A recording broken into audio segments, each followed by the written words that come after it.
Salut la team Colibri! Aujourd'hui, on vous parle de la construction d'une yourte. C'est une yourte qu'on a construite juste avant la maison, le temps de pouvoir faire les travaux et ainsi d'économiser un loyer. Et qui nous a demandé 6 mois de travaux environ. Et une fois n'est pas coutume, c'est Franck qui se colle à la présentation. Soyez indulgents avec lui, c'est sa première. À tout de suite!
Alors, creusement des fondations, 80 par 80 par 40 de profond, 10 sur le pourtour et 2 sur l'axe central.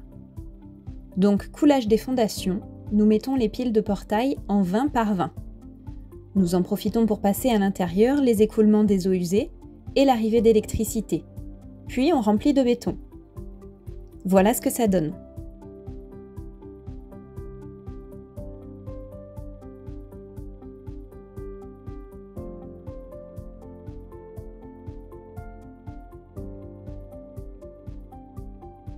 Maintenant le solivage en Douglas. Première étape, faire les coupes du décagone et passer à l'huile de vidange toutes les parties qui ne seront pas accessibles une fois posées. Et pour finir, l'huile de vidange tout le tour.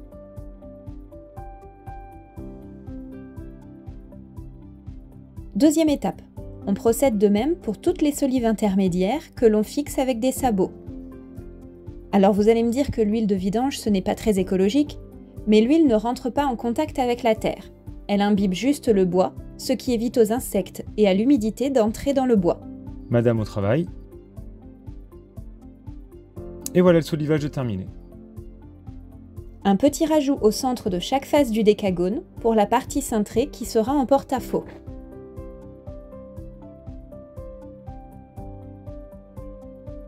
Même punition pour le plancher bois. Huile de vidange sur la face intérieure qui sera inaccessible. Au soleil, on est bien.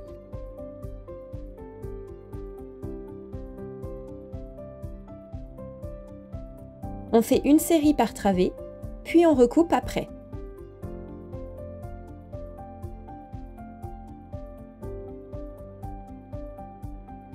Et voilà le plancher posé. Un petit pique-nique pour se détendre et apprécier.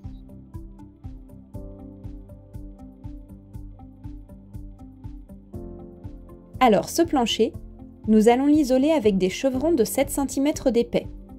Sur le pourtour, nous voyons une sorte de camembert qui est là pour reprendre la forme cintrée.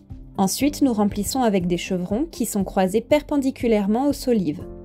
Nous en profitons pour passer tous les réseaux, électricité, plomberie. Une fois que tout ceci est fait, nous pouvons mettre l'isolant. Du liège en vrac, étalé au râteau, par-dessus un pare-vapeur et ensuite l'OSB. Et enfin, un lino de finition.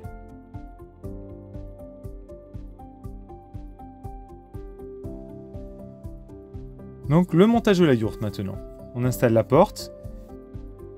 Et ensuite, on met les murs qu'on déplie et que l'on relie entre eux par une corde. On procède comme ça pour chaque mur, jusqu'à l'autre côté de la porte. Ce n'est pas facile, car avec le terrain en pente, on est un peu en hauteur. On ajuste la hauteur des murs sur tout le tour, afin qu'ils ne soient pas plus hauts que la porte. Et on termine avec une corde qui va d'un côté de la porte à l'autre, afin de tenir tous les murs ensemble. Et ensuite, on installe le tône sur les 2 piliers. Et ensuite, on enfile les perches petit à petit, en commençant par les 4 points cardinaux, puis en remplissant le tour, en posant une perche sur 5, et ainsi de suite, jusqu'à avoir mis toutes les perches. Chaque perche est encochée dans le tône et maintenue par une ficelle sur le treillis des murs. Ensuite, on met le tissu de propreté sur le toit, qui va être visible de l'intérieur. Le feutre d'isolation, on commence par les murs, et ensuite le toit qui recouvre. On a découpé un peu le feutre pour pouvoir avoir un grand puits de lumière, et là c'est le drame. On a dû bâcher comme on a pu. Car le gars qui nous a vendu la yourte s'est trompé de bâche. Il nous a refilé un simple patron en plusieurs morceaux. Je vous l'accorde, vu de chez les voisins, ça ne ressemble vraiment à rien.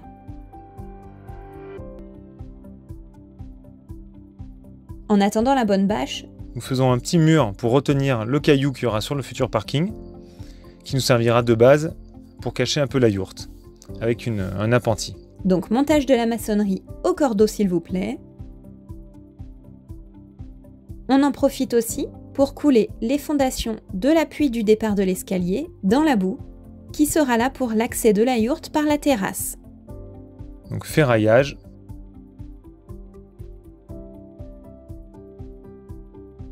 Donc le parking très boueux. Il n'y a plus qu'à ce que le terrassier vienne et nous empierre tout ça.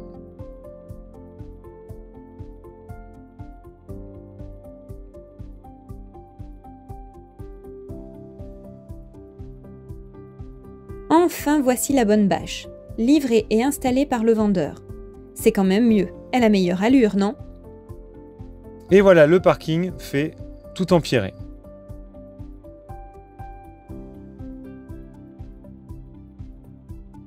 Alors l'aménagement intérieur. Montage de la douche, de l'ossature pour créer cette petite cloison qui va rendre la douche et les toilettes un peu plus intimes quand même. La structure de la cuisine, donc ce sera une cuisine ouverte, évidemment. Le plan de travail avec un évier, avec égouttoir et une plaque de cuisson 4 feux.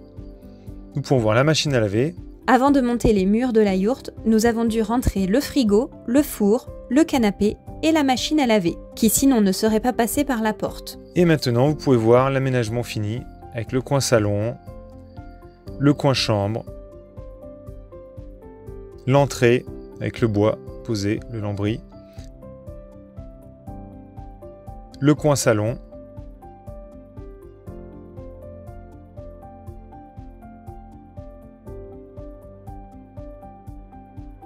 le poêle au centre et le placard penderie qui sépare la chambre du salon. Donc livraison du bois, aménagement sous la yourte pour pouvoir ranger le bois au sec. Et voilà, on est prêt pour passer l'hiver.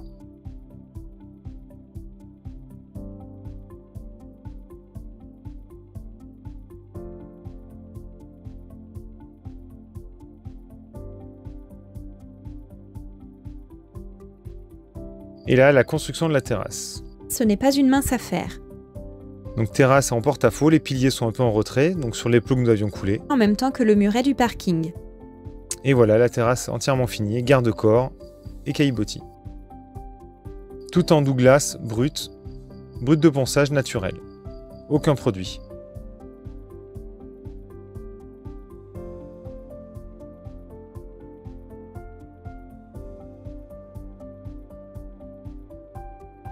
Et pour l'été, des moustiquaires intégrés sur la porte intérieure de la yourte. Admirez un peu la vue qu'on a depuis la terrasse.